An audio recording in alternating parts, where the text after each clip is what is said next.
the flag of independence flies above the streets of Binish. The city's residents have struggled free of Damascus's influence.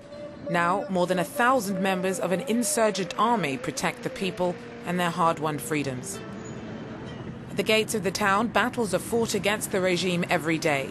But inside, soldiers of the uprising are in charge.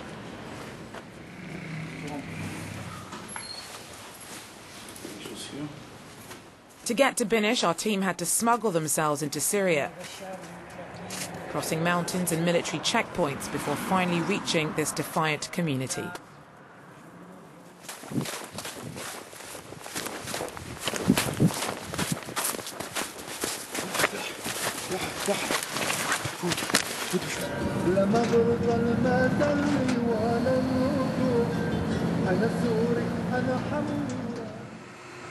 Kamel spent all night out on the roof. He's a new recruit to the Free Syrian Army, or FSA. Saman, do you hear that? Just 22, he acts as the town sheriff. He had been a regime soldier, but ended up here when he deserted, refusing to follow orders to fire upon protest crowds. We stick with him as he heads out on patrol. The Free Syrian Army defends the city and its surroundings. Our main task is to protect the people who demonstrate every day to bring down the murderous regime of Bashar al-Assad. He takes a moment to show us traces of the last street battles. Syrian soldiers targeted civilians. Since then, an odd calm masks a permanently tense atmosphere.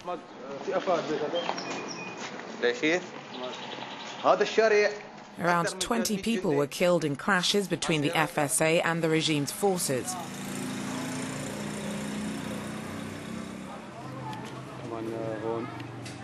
This grandmother invites us in to show us the damage caused to her home.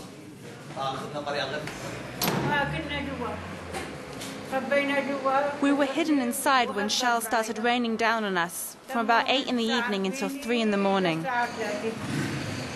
Then the soldiers came into the house looking for guns. But we don't even have a kitchen knife.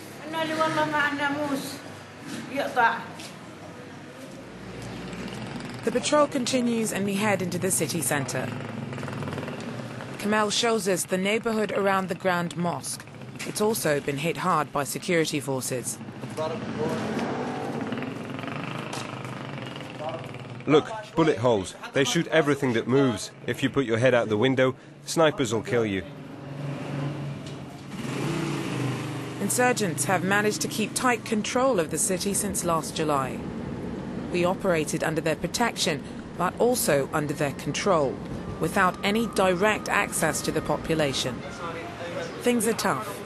The area of Jebel el-Zawiya is almost totally out of supplies. Only a few truckloads of flour make it through. In Binish, the cost of freedom is high. It's constantly besieged, always in the sight of a network of regime tanks. But the internet eases the isolation. Now a cyber activist, Badr used to be a teacher. To post videos of demonstrations online, he's got to outwit the authorities. This equipment is our only link to the outside world. It's what allows us to have our voices heard. It has the same value as a human life because it transmits to the outside what's happening in here. Yes, it's a real weapon. Bashar al-Assad led a campaign against us, claiming that we were terrorists armed with modern weapons and acting against the regime.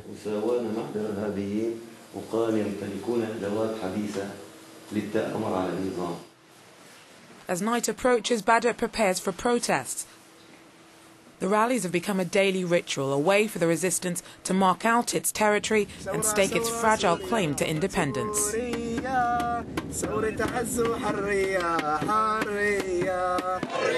We will resist until the fall of the regime is the latest slogan. Recording from above, Badr rebroadcasts the demonstration online. We want freedom, democracy, the end of the regime, and the execution of the president. We all have a problem with Bashar al-Assad because he's been unjust to his people since the beginning of his rule.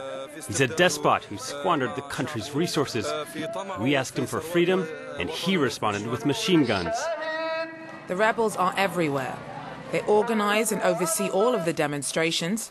They're also always ready to fight. A deserted farmhouse to the north of Binish serves as one of the FSA's advanced positions. If the tanks come, we'll see them over there. The Syrian army is positioned in front less than 3 kilometers away. Those who are here are enough, but it would be better to have reinforcements.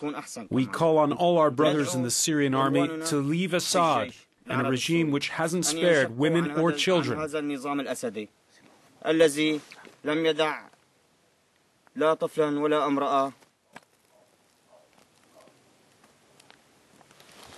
Inside, fighters clean their guns. A handful of men from this Katiba, or revolutionary brigade, sit and drink tea, waiting to go to war. They have their own code of combat.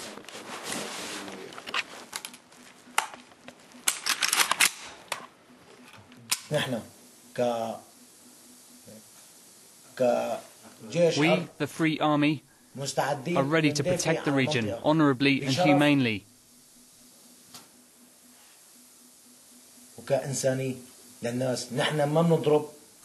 We won't attack any soldier just because he is Syrian.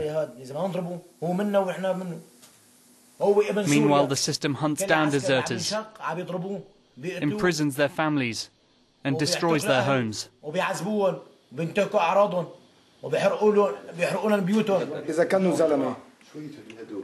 For now, the FSA is made up of disparate groups of men hoping to see a no-fly zone brought in.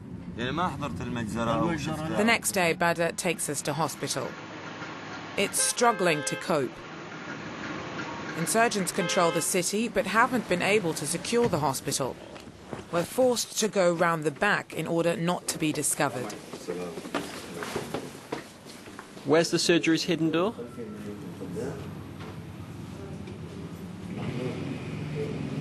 Badr is tense.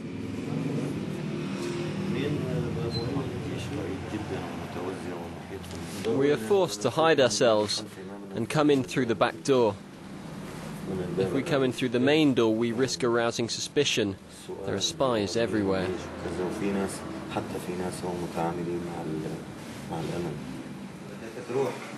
The doctor's taking a huge risk by meeting with us and doesn't want to show his face. He treats the injured in secret.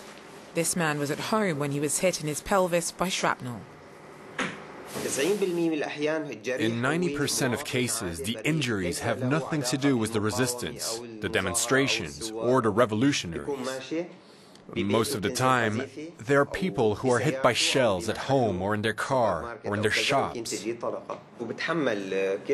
doesn't stop me fulfilling my responsibilities. I'm a doctor. I look after the injured, whatever the consequences.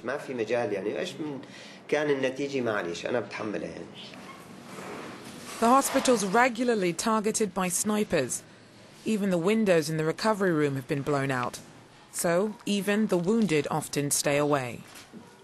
Ahmed died because his family couldn't get him to hospital. It was just too dangerous. They brought him home, but we couldn't help him. He's dead. I wanted to go out even during the shelling to rescue him, but they told me that was impossible. There wasn't even any cotton wool or syringes. If the regime finds even the smallest syringe at our house, they'll accuse us of helping terrorists. Ahmed left behind 2 children, and his parents are devastated. I'll visit my son's tomb every day, and I'll pray for his soul at the cemetery. It's a problem faced by a poor but determined resistance. In Binish, as elsewhere, they can't do much to stop the dying and the killing. The Free Syrian Army lacks men, resources, ammunition, everything really. Back at the revolutionaries' headquarters, there's a meeting tonight. It's at the home of a rich businessman who's put money toward the rebellion, and the FSA reports back to him. Our presence is barely tolerated. The captain's pleased to announce a few spoils of war, 5 regime militiamen who've just been arrested. There are people in the region and others who come from elsewhere. They are members of a political party that's supported by Lebanon. This party's linked to Hezbollah. 90% of those we arrest eventually join the cause of the Free Army. Later, the captain said that the remaining 10% are summarily tried and executed. Freedom fighters in the FSA say that they have around 20,000 men. It's a number that's impossible to verify. We negotiate directly with the army, man to man. Otherwise, we speak on the phone. We even have moles in their homes. It's no surprise because they are brothers that we know well. We are in constant contact.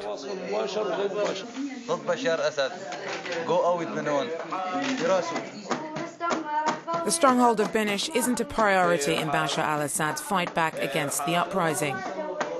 But that could change at any moment.